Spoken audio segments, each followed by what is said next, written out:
Let's get some more analysis on this. Ben Marguiles joins us now. He's a fellow at the University of Warwick in the UK, and he specializes in comparative politics.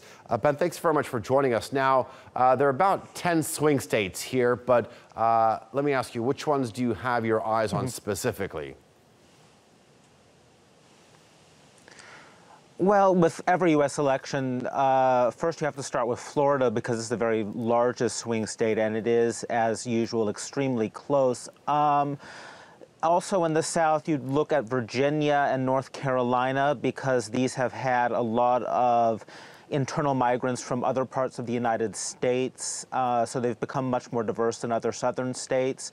In the North, you would be looking at Pennsylvania, Ohio, states with large white working class populations, which are usually in play, also New Hampshire.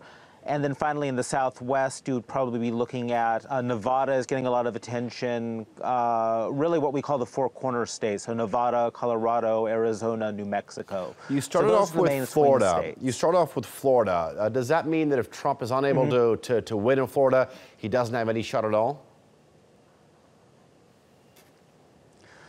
It'd be very difficult for him to win without Florida because with that, the three of the four largest states will be in Clinton's camp because New York and California will also go in his direction. So, and also it implies that there's a heavy Latino turnout against him because that would be what's swinging Florida. So it'd be simply Florida's size and the fact that it gives that sort of demographic signal would suggest that Trump would have a very difficult time arithmetically winning a majority in the Electoral College. Let's look at the election in general. I mean, there have been numerous controversial comments made and scandals surfacing all throughout this, for lack of a better word, very interesting campaign. How much do you think it's affected the process since the beginning? You mean the process of how much the scandal affected the election? The polls and how much they've actually factored into the polls. Yeah. Okay. There's definitely been shifts in the polls whenever media attention has moved toward one candidate or the other.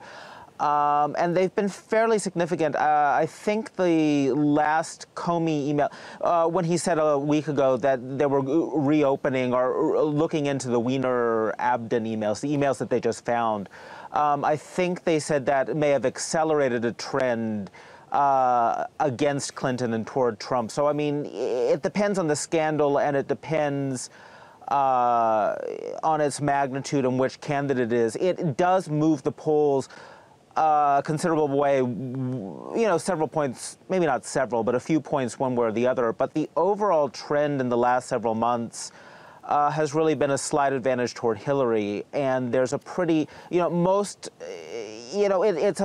there are real shifts, but they're not, you know, enormous game-changing shifts necessarily.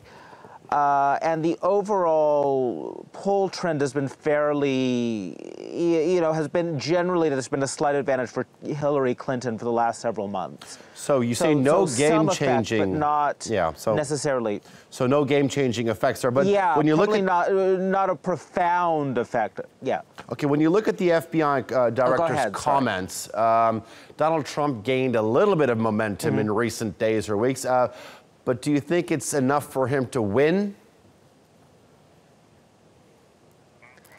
Probably not. And if you look at the almost the cottage industry of sites that do statistical analysis of polls, even looking over the last week of polls since the initial announcement by the FBI director, they still give Hillary Clinton something between a 65 and a 90% chance of winning. So there was, and that did drop a bit after the FBI director made a statement, I think it was the Friday before last, but it didn't drop to the point where Trump had, was seen to have more than a 30 or 40% chance of winning, if that.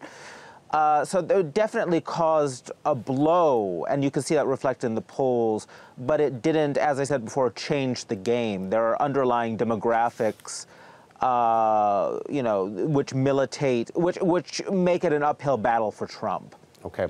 Ben Marguiles from the University of Warwick in the UK, thank you very much for joining us.